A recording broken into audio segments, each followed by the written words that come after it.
तो बच्चों रेडी हैं आप पढ़ने के लिए? हम पढ़ रहे हैं बच्चों पार्ट 10। किस चीज़ का पार्ट 10 पढ़ रहे हैं? हम पार्ट 10 पढ़ रहे हैं चैप्टर नंबर 4 का।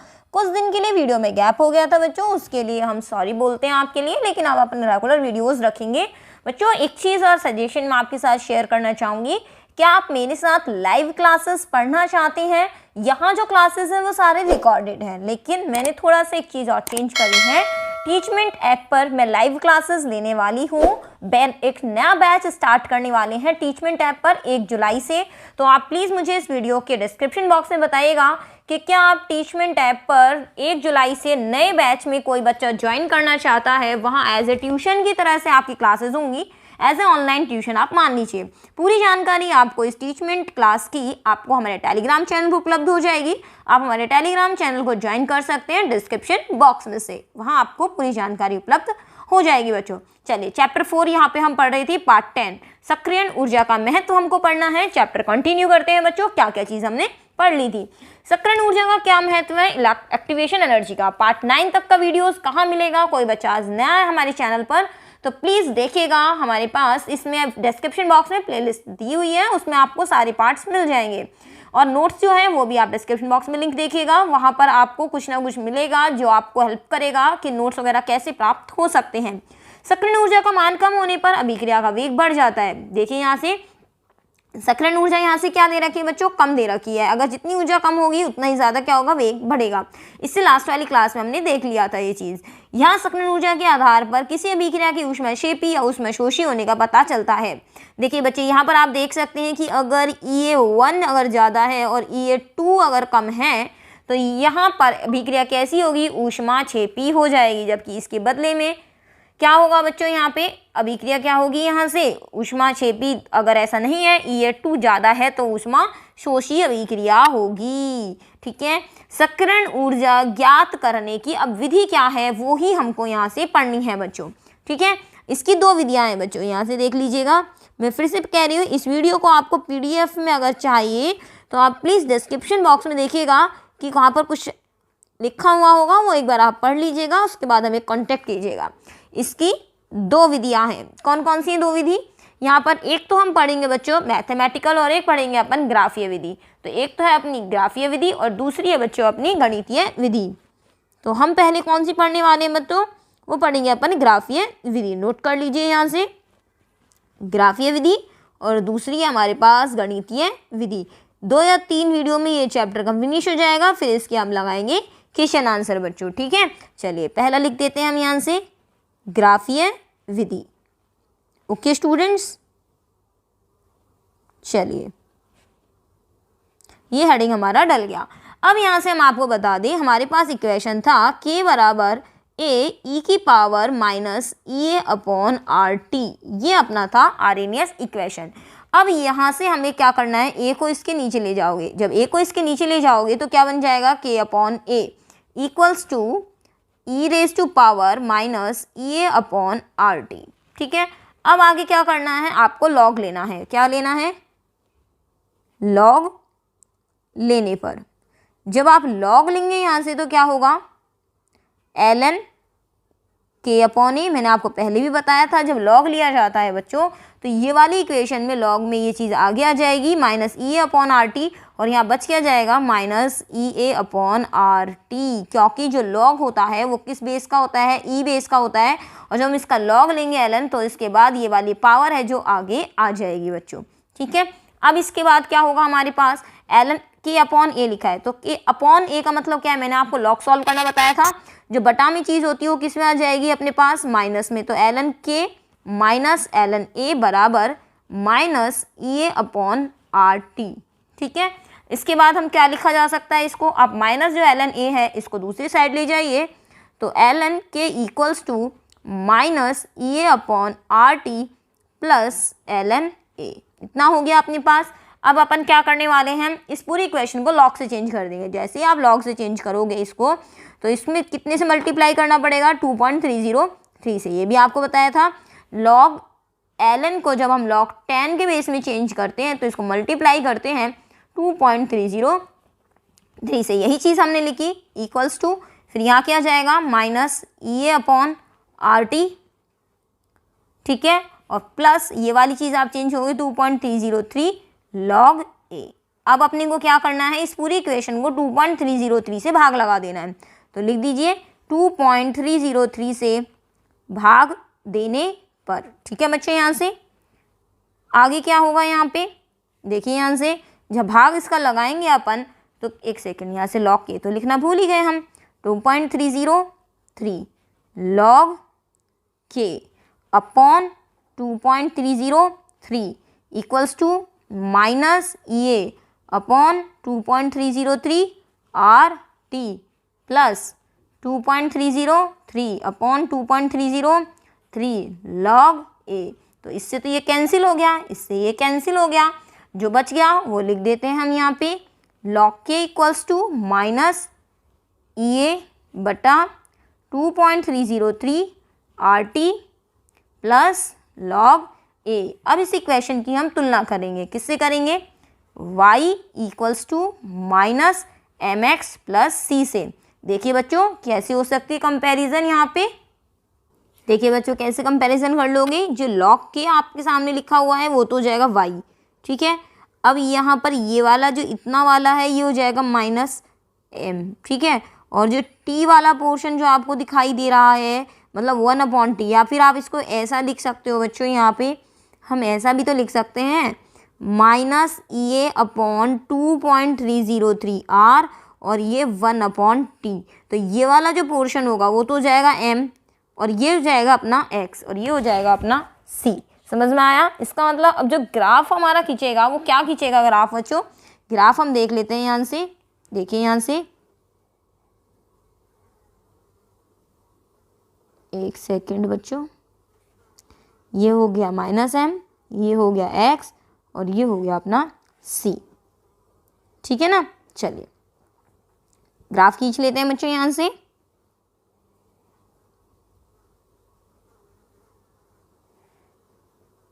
ये देखिए यहाँ से, ठीक है।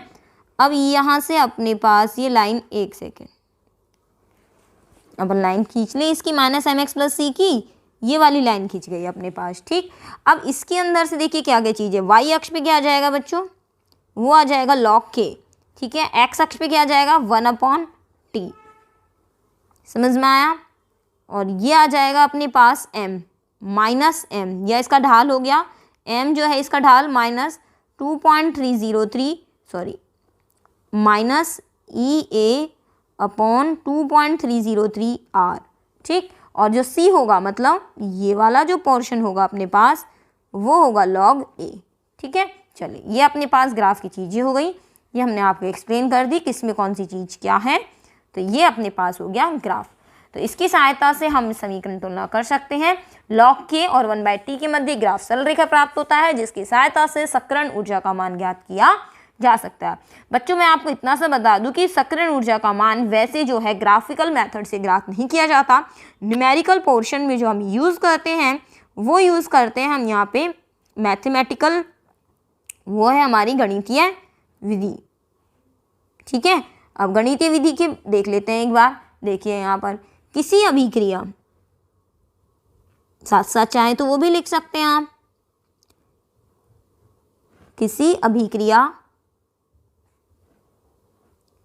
की सक्रियण ऊर्जा का मान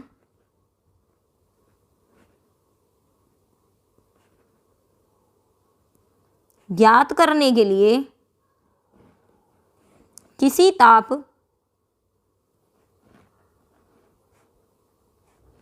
T1 पर वेग स्थिरांक कितना होगा T1 पर K1 तथा ताप T2 पर वेग स्थिरांक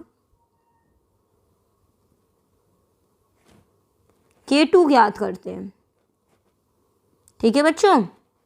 चलिए अब अपने पास जो इक्वेशन थी इसका मतलब ये हो गया कि T1 पर तो बच्चों क्या आएगा K1 और T2 पर क्या आएगा बच्चों K2, ठीक। अब बात करते हैं यहाँ से आगे।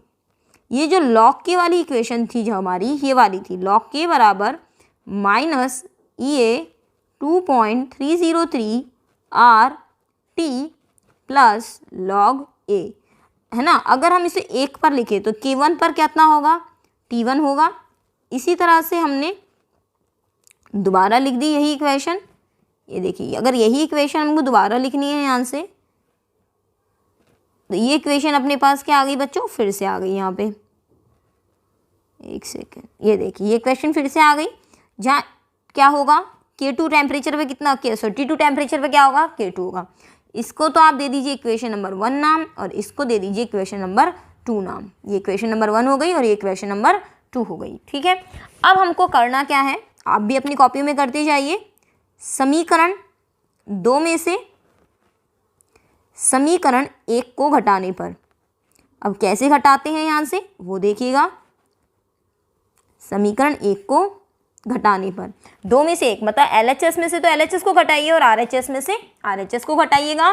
मतलब समीकरण 2 का LHS वाला पार्ट क्या है बच्चों, log K2 minus log K1, ऐसे ही लिखा जाएगा। बराबर आगे क्या लिखेंगे हम, इस समीकरण 2 में से समीकरण 1 को घटाना है, तो हम कैसा लिख सकते हैं आप, ये देखिए यहाँ से समीकरण 2 में क्या है, माइनस EA बटा 2.303 RT2, ठीक है, प्लस लॉग ए, ये वाला इक्वेशन पार्ट लिख दिया, फिर लगाया माइनस, और जो आगे वाला पार्ट है फिर से लिख दिया हमने, minus EA 2.303 RT1 plus log A, यही आ जाने वाला है। अब देखिए बच्चों, यहाँ से आगे करना क्या है हमको, log K2 minus log K1 को क्या लिखा जा सकता है, जो चीज़ माइनस में है हम क्या लिख सकते हैं, K2 अपॉन K1। अब बाकी चीज़ पे ध्यान देते हैं, minus EA 2.303 RT2 plus log A, minus minus क्या हो गए, प्लस हो गए, तो ये आ गया 2.303 RT1, और ये जो प्लस वाला था इससे मल्टीप्लाई हो जाएगा, तो प्लस माइनस क्या आ जाएंगे, माइनस आ जाएंगे बच्चों, तो ये हो जाएगा माइनस लॉग ए। अब यहाँ से जो अपने पास लॉग ए है, प्लस का लॉग ए माइनस के लॉग ए से कैंसिल हो गया बच्चों। यहाँ से ये देख लीजिए, जो बच गया उसकी बात करते हैं आगे की हम, log K2 upon K1 equals to minus EA बटा 2.303 RT2 प्लस EA 2.303 RT1। अब प्लस वाले साइन को तो आगे ले लीजिए और माइनस वाले को पीछे ले लीजिए, क्या बचेगा, log K2 upon K1, plus वाला बच्चों आगे ले लेंगे तो क्या होगा, यहाँ से इस तरह से आ जाएगा T1, फिर माइनस EA अपॉन 2.303 RT2। अब देखिए कॉमन क्या आ रहा है उसको देखिए आप, EA अपॉन 2.303 R, कॉमन ये आ गया, आप बच के आ गया 1/T1 माइनस 1/T2, और यहाँ क्या आ जाएगा, लॉग K2 अपॉन K1। आप चाहे तो इक्वेशन को यहाँ भी ड्रॉप कर सकते हैं, या फिर आगे क्या लिखेंगे, log K2 upon K1 EA upon 2.303 R, यहाँ से T1 मल्टीप्लाई T2 हो जाएगा, तो ये हो गया T2 माइनस T1, ठीक है। तो ये कंप्लीट हो गया अपना, इसको अपन बॉक्स में बंद कर देंगे यहाँ से। एक सेकंड बच्चों, ये बॉक्स बंद हो गया बच्चों, है ना। तो चलो ये अपना कंप्लीट हो गया। ये जो अपने बॉक्स से बंद किया, इसी के आधार पे बच्चों हमारे न्यूमेरिकल सॉल्व होते हैं। जैसे एक न्यूमेरिकल हम यहाँ लिख देते हैं, न्यूमेरिकल कैसे सॉल्व होंगे, चलिए क्वेश्चन लिखते हैं आपके लिए एक यहाँ से। क्वेश्चन क्या है अपना, ताप में 293 केल्विन से 313 केल्विन तक वृद्धि करने पर किसी अभिक्रिया का वेग 4 गुना हो जाता है, और इस अभिक्रिया के लिए सक्रियण ऊर्जा की गणना ये मानते हुए कीजिए कि इसका मान ताप के साथ परिवर्तित नहीं होगा। टेम्परेचर तो फिक्स है अपने पास, बोल रहा है कि यहाँ पर ये बताना है कि सक्रियण ऊर्जा गणना ये मानते हुए करना है कि टेम्परेचर चेंज के साथ ये चेंज नहीं होगी। तो अपने पास फॉर्मूला है उसको अप्लाई करते हैं, log K2 upon K1 equals to minus EA upon 2.303 R 1/T1 minus 1/T2, ये अपने पास फॉर्मूला है बच्चों। तो जो अपने पास 4 गुना दे रखा है, इसका मतलब आप वो रखेंगे यहाँ पर, जब भी इस तरह से आता है कि इतने का वो आ जाता है रेशो, तो यहाँ पे रख दीजिए अपने K2 अपॉन K1 की वैल्यू 4, माइनस EA तो अपने को निकालना है, ठीक है, 2.30 की तरह यही रखेंगे। R की वैल्यू जो होती है वो होती है 8.314, इतनी आप जानते हैं, और T1 जो दे रखा है अपने पास 293 दे रखा है, तो ये हो जाएगा नीचे 293 माइनस T2 कितना दे रखा है 313, ये दिया हुआ है बच्चों। इसके बाद देखिएगा log 4 की वैल्यू आप जानते हैं क्या होगी। log 4 को आप लिख सकते हैं log 2 का स्क्वायर। log 2 की वैल्यू होती है 0.3010, तो 0.3010 लिखेंगे और जो इसका 2 होगा वो आगे आ जाएगा, तो इसको लिख सकते हैं 2 log 2, तो 2 log 2 की वैल्यू होती है 0.3010, तो आ जाएगा 0.6020। तो हम सीधे लिख रहे हैं log 4 की वैल्यू कितनी आएगी बच्चों 0.6020, ठीक है। तो ये माइनस EA की जगह EA हो गया अपॉन 2.303 इंटू 8.314, ठीक है। और यहाँ पर आ जाएगा अपना 293 इंटू 313, इसको आप मल्टीप्लाई कर लोगे, ये इसका LCM हो जाएगा बच्चों। ऊपर जो आएगा अपने पास 313 माइनस 293, यही तो आ जाने वाली है चीज़। आगे देखिए 0.6020 बराबर माइनस EA।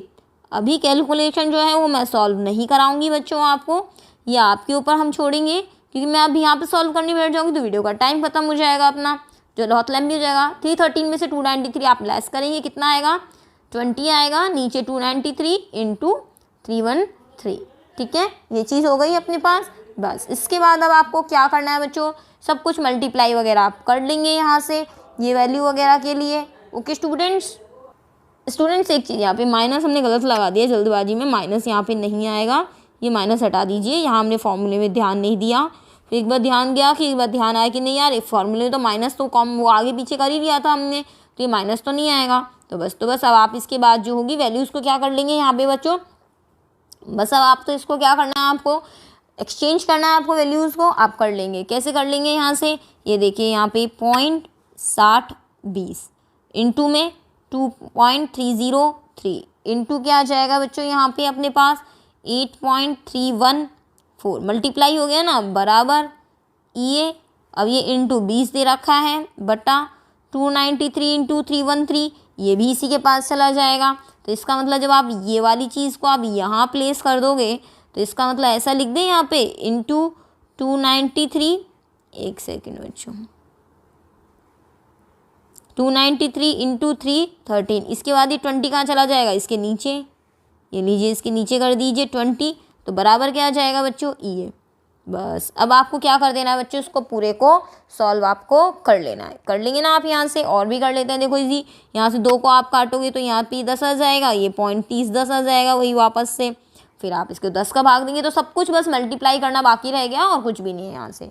ठीक है स्टूडेंट्स, चलिए नेक्स्ट टॉपिक देख लेते हैं। नेक्स्ट टॉपिक है अपना ऊर्जा वितरण आरेख द्वारा अभिक्रिया वेग पर ताप के प्रभाव की व्याख्या। क्या है हेडिंग, लिख लेते हैं हेडिंग क्या है।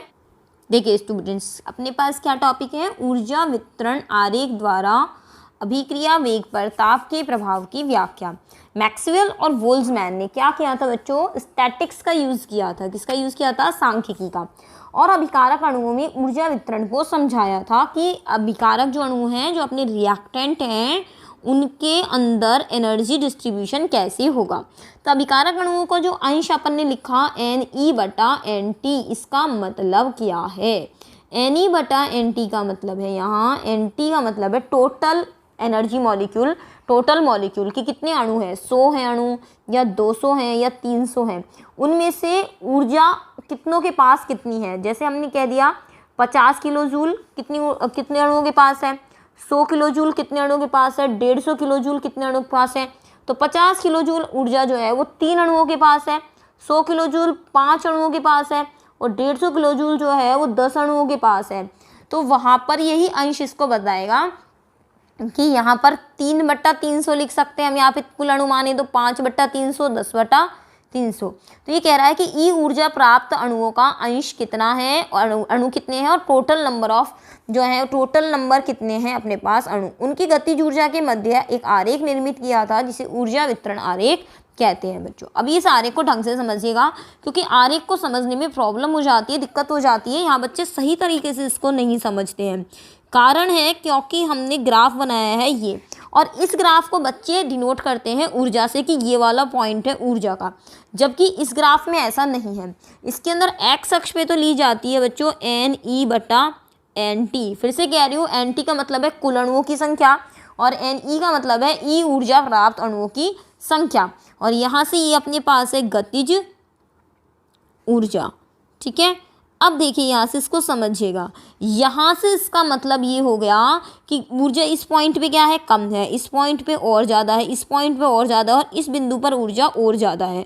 तो आप इसको कैसे कर सकते हो, एक सेकंड रुको बच्चों, इसको हम लाइन को जो है वो अलग से बना देते हैं ताकि हमारे पास दिक्कत नहीं आएगी, ये मिटलेगी नहीं हमारे पास लाइन, ये देखिए है ना, अब ये लाइन मिटलेगी नहीं, अपने पास कितना ही रबड़ अपन यूज़ कर ले लाइन नहीं मिटेगी, आपको समझने में आसानी हो जाएगी। अब देखिए हमने कहा कि यहाँ से जो अपने पास होगा, यहाँ पर ऊर्जा कम है, यहाँ ऊर्जा ज़्यादा है, यहाँ ऊर्जा और ज़्यादा है, यहाँ ऊर्जा, और ये वाली ऊर्जा क्या है, बहुत ज़्यादा है। तो इसको आप कुछ ऐसे मान सकते हो बच्चों, एक सेकेंड, ये है, ठीक है। अब इसको हम कुछ इस तरह से मान सकते हैं यहाँ पे कि जैसे आपने कह दिया कि क्लास में नंबर ऑफ स्टूडेंट्स कितने हैं बच्चों, 100 हैं। अब 100 में से हमने इसको 3 कैटेगरी में डिवाइड किया। कितनी कैटेगरी में डिवाइड किया, 3 कैटेगरी में। कैसे कि इसमें से हमने 10 बच्चे से ऐसे कहे जो बिल्कुल डफोर हैं, बिल्कुल भी इंटेलिजेंट नहीं है, जो बिल्कुल पासिंग मार्क्स पे हैं, या हम कह दें बिल्कुल कमज़ोर बच्चे हैं। ठीक है, हमने 10 बच्चे ऐसे कहा कि जो बच्चे बहुत ही ज़्यादा क्या हैं, इंटेलिजेंट हैं, जिनके 90% प्लस मार्क्स हैं, या हम कहते हैं 95% प्लस मार्क्स, और ये बच्चे ऐसे हैं जिनके 36% ही हैं। बाकी बच्चे जो हैं अपने पास 80 स्टूडेंट्स ऐसे हैं कि वो जो बच्चे हैं वो एवरेज है, जिसके 70% हैं, 80% हैं, 60% हैं, या हम ऐसा कह दें अपन चलो ना 60%, 70%, 80% ये बच्चे हैं। तो यहाँ पे हमने 3 अंश डिवाइड कर लिए, 10/100 तो डफर के लिए, 80/100 एवरेज के लिए, और 10/100 ये वाला किसके लिए, जो टॉप मोस्ट बच्चे हैं। अब आप मुझे बताइए सबसे ज़्यादा एवरेज जो है वो कौन से स्टूडेंट्स का है। यहाँ पे आप कहेंगे मैडम इसमें सबसे ज़्यादा एवरेज हमेशा किसी भी क्लास में हम जाएं तो एवरेज बच्चे सबसे ज़्यादा होते हैं, ना तो बहुत ज़्यादा इंटेलिजेंट होते हैं, ना ही डफर होते हैं, मतलब बहुत वीक भी नहीं होते और बहुत सुपर इंटेलिजेंट भी नहीं होते। ऐसा सभी क्लासेस में होता है, 70% वाला मिल जाएगा, 75 वाला मिल जाएगा, 80 वाला मिल जाएगा, ऐसा ही होता है ना। तो ऐसा ही मॉलिक्यूल के साथ है, हमारे पास कितने मॉलिक्यूल है, 100 मॉलिक्यूल है। तो हमने इनको 3 कैटेगरी में डिवाइड कर दिया बच्चों, A, B, C। मतलब A कैटेगरी में वो जिनके पास बहुत कम एनर्जी है, C कैटेगरी के वो जिनके पास बहुत ज़्यादा एनर्जी है, और B कैटेगरी में वो हैं जिनके पास एवरेज एनर्जी है। तो सबसे ज़्यादा नंबर किसका हुआ, B वालों का हुआ।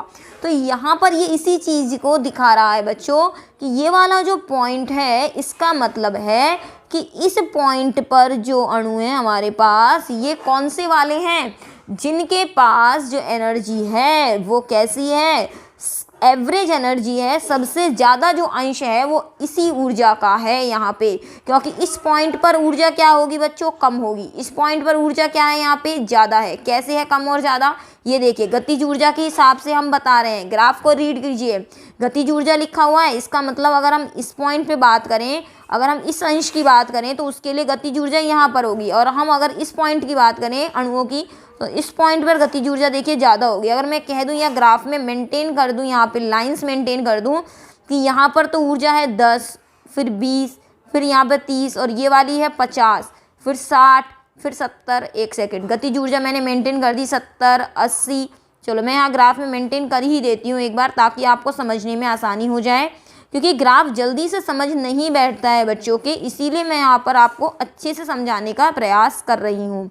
ये हमने लिख दिया 50, इसके बाद 60, 70 लगा के यहाँ पर कितना हो जाता है 100। तो ये होना कर दी गतिज ऊर्जा।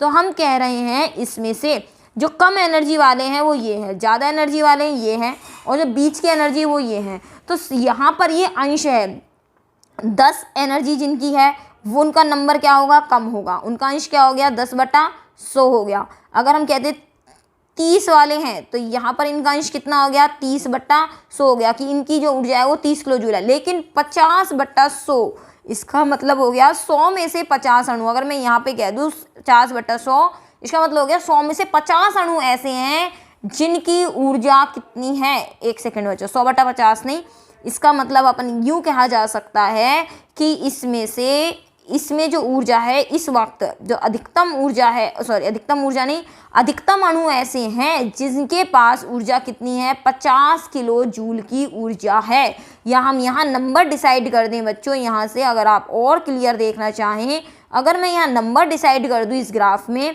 कि यहाँ अणुओं की संख्या मैंने कही थी आपसे 100 है, अणुओं की संख्या मैंने कितनी मानी, 100 मानी है, तो मैं यहाँ से स्टार्ट कर देती हूँ, आपको 20 से स्टार्ट कर देती हूँ अणुओं की संख्या को, 20, 40, 60, 80 है ना।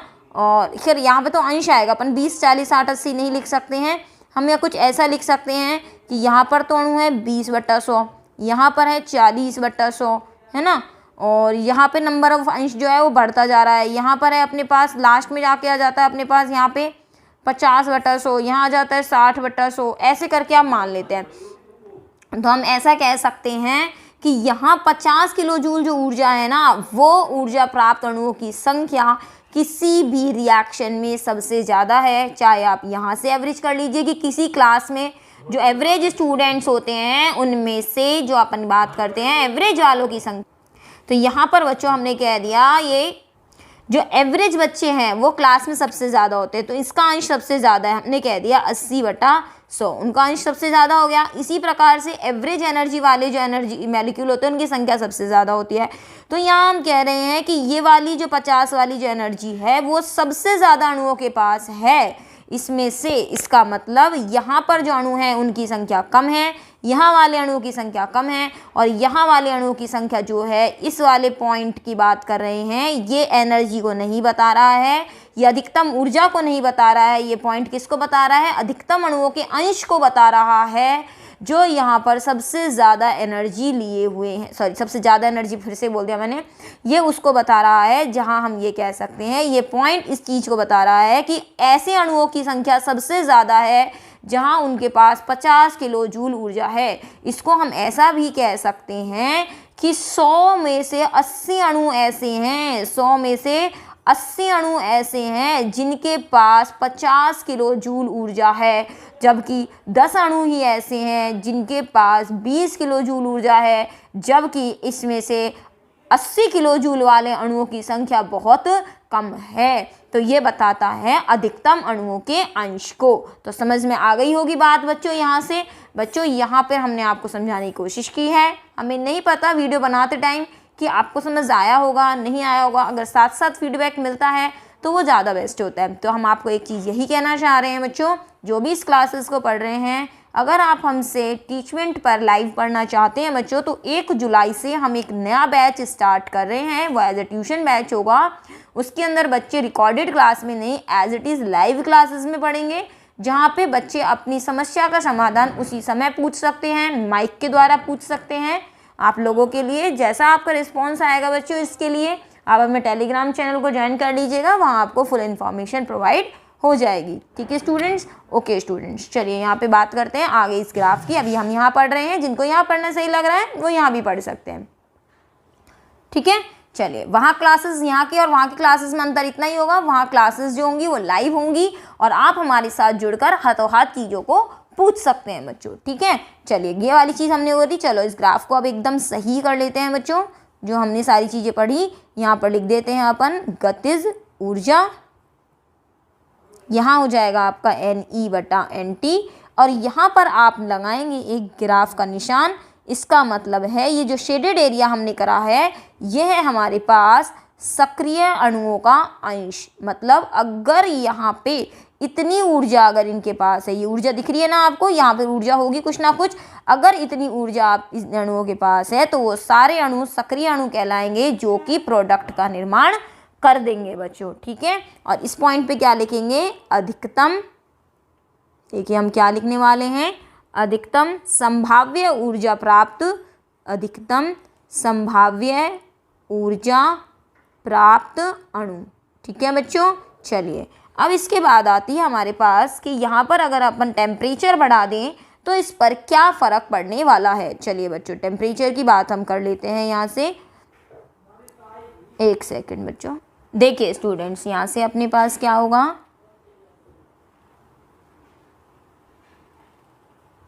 ये हमने ग्राफ अभी भी बनाया था। अगर मान लीजिए हमने यहाँ पर इसको ग्राफ को बनाया और ये शेडेड एरिया जो था वो इतना दिखाया हमने, है ना, यहाँ से, इसका मतलब सक्रिय अणुओं की संख्या कितनी थी हमारे पास, इतनी हमने संख्या दिखाई। अब यहाँ पर हमने क्या करना है बच्चों, यहाँ पर हमने क्या करना है, ऊर्जा बढ़ाना, अपने पास क्या बढ़ाना है, टेम्परेचर बढ़ाना है। टेम्परेचर बढ़ाते ही बच्चों क्या हुआ, यहाँ से ये देखिए, एक सेकंड, यहाँ से आपका जो ग्राफ है उसको हम थोड़ा सही करने की कोशिश करें। ये देखिए, ये भी कलर सही नहीं चल रहा है अपना, आपको अलग से नहीं दिखेगा, ये सही रहेगा, ब्राउन कलर, है ना। अब यहाँ से आपको क्या दिखाना है यहाँ पे कि हमारे पास फ़र्क क्या पड़ा बच्चों, सक्रिय अणुओं के अंश में क्या वृद्धि हुई क्या नहीं हुई, इसकी हम बात करेंगे। आप देख रहे हैं यहाँ से पहले जो अपने पास अधिकतम अणु थे उनमें ये हिल थी, लेकिन जैसे ही आपने टेम्परेचर बढ़ाया तो यहाँ पर आप कह सकते हो 10 डिग्री अगर टेम्परेचर बढ़ा दिया, टेम्परेचर T+10 डिग्री कर दिया, तो ये ग्राफ जो था ये नीचे आ गया।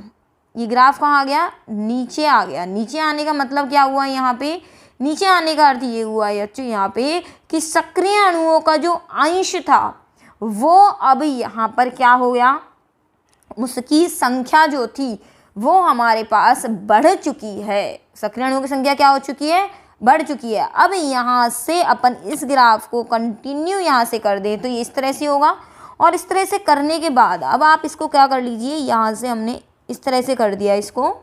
देखिए बच्चों, अब यहाँ से जो अपने पास अणुओं का जो अंश है वो अपने पास कुछ इस तरह से हो गया है। ये देखिए, इसका मतलब अणुओं का अंश जो था वो बढ़ गया है। यहाँ पे देखिए, पहले हमारे पास केवल ग्रीन एरिया आ रहा था यहाँ पे, और अब क्या हो चुका है बच्चों, एरिया बढ़ चुका है हमारे पास। वो क्यों संभव हुआ, क्योंकि टेम्परेचर बढ़ाते ही जो अणु कम ऊर्जा के थे उन्हें भी ज़्यादा ऊर्जा प्राप्त हो गई, और ज़्यादा ऊर्जा प्राप्त होने की वजह से वो जो ग्राफ था वो ऊपर जाने की बजाय कहाँ हो गया, नीचे हो गया ग्राफ। यहाँ पे गतिज ऊर्जा पहले अणुओं के पास जो थी वो हमने कहा था पहले इतने अणुओं के पास ही थी वो गतिज ऊर्जा, लेकिन बाद में उन सब की जिनकी इतनी थी गतिज ऊर्जा उनकी गतिज ऊर्जा और बढ़ गई। तो यहाँ पर सक्रिय अणुओं के अंश में क्या हुई बच्चों, वृद्धि हो गई। गतिज ऊर्जा में वृद्धि होने से सक्रिय अणुओं के अंश में यहाँ पर क्या हुई बच्चों, वृद्धि हो गई। ये हो गया अपना Ne/Nt, ये इस तरह से हो गया अपना, सक्रिय अणुओं के अंश में वृद्धि हो जाती है। टेम्परेचर बढ़ाने से ग्राफ जो होता है वो नीचे आ जाता है। तो यहाँ हम कह रहे हैं जब ताप में वृद्धि की जाती है तो अणुओं की ऊर्जा बढ़ जाती है, जिससे ऊर्जा वितरण जो होता है, एनर्जी डिस्ट्रीब्यूशन जो होता है, वो ग्राफ सारा राइट साइड में शिफ्ट हो जाएगा। और जो राइट साइड मतलब इस साइड में शिफ्ट हो गया बच्चों यहाँ पे। और इससे भाई कुल संख्या तो चेंज हो नहीं सकती ना, संख्या तो उतनी रहनी है, 100 जितनी हमने मान के चली है, लेकिन ग्राफ का जो अपने पास शीर्ष होता है वो थोड़ा क्या हो जाता है, नीचे हो जाता है, और सक्रिय अणुओं की संख्या बढ़ जाती है, सक्रिय अणुओं की संख्या में वृद्धि हो जाती है। तो ये अपना पूरा अपना ग्राफ है। अब इसके बारे में लिखना क्या है वो हम आपको बता देते हैं, आप चाहें तो फटाफट नोट कर सकते हैं। ये अपना T डिग्री सेंटीग्रेड पर है, ये T+10 डिग्री पर है, कि इसका जो शीर्ष होता है वो ज़्यादातर संभाव्य ऊर्जा वाले अणुओं की संख्या को प्रदर्शित करता है। देखिए स्टूडेंट्स, हमने लैंग्वेज भी लिख दी है आपके लिए कि इस आरेख का शीर्ष अधिकतम संभाव्य ऊर्जा वाले अणुओं की संख्या को प्रदर्शित करता है। जब ताप में वृद्धि की जाती है तो अभिकारक अणुओं की गतिज ऊर्जा बढ़ती है और आरेख जो होता है वो राइट साइड शिफ्ट हो जाता है। और चूंकि अभिकारक अणुओं की कुल संख्या में कोई परिवर्तन नहीं होता, इसलिए ग्राफ का शीर्ष कहाँ हो जाता है, थोड़ा नीचे, और अधिकतम संभाव्य ऊर्जा वाले अणुओं की संख्या में कमी हो जाती है, किंतु सक्रिय अणुओं की संख्या बढ़ जाती है। जो चीज़ हमने यहाँ एक्सप्लेन करी बच्चों वो आपको हमने यहाँ से समझा दी। यहाँ पर आप जरूर लिख लीजिएगा, यहाँ पर देखिए बच्चों ये वाली चीज़ आप जरूर लिख लीजिएगा, Ne क्या है और Nt क्या है। अब अपने पास नेक्स्ट जो क्वेश्चन बचता है वो बच्चों है अपना टक्करों का सिद्धांत, कॉलिजन थ्योरी, संगतवाद का सिद्धांत। ये सिद्धांत अपन नेक्स्ट वीडियो में पढ़ेंगे। आज के लिए इतना काफ़ी है स्टूडेंट्स, मिलते हैं नेक्स्ट वीडियो में। बच्चों फटाफट से शेयर कर दीजिए, बच्चों तक हमारा चैनल अभी तक रीचेबल नहीं हुआ है, आपका ही सपोर्ट इस चैनल को रीचेबल बनाएगा। और आप अगर टीचमेंट पर लाइव क्लासेस के through as a tuition batch की तरह पढ़ना चाहते हैं तो बहुत ही लो कॉस्ट में वो आपके लिए ट्यूशन बैचेस, मैं 1 तारीख से नया बैच जो है वो 12th का बना रही हूँ। अगर आप पहले एडमिशन लेते हैं बच्चों तो उसके अंदर आपको जो है डिस्काउंटेड रेट पे एडमिशन मिल जाएगा। थैंक यू स्टूडेंट्स, मिलते हैं अपन नेक्स्ट वीडियो के अंदर। तब तक आप इस वीडियो में हमें कमेंट्स जरूर बताइएगा, आपका क्या कमेंट है बच्चों। Thank you students, bye bye.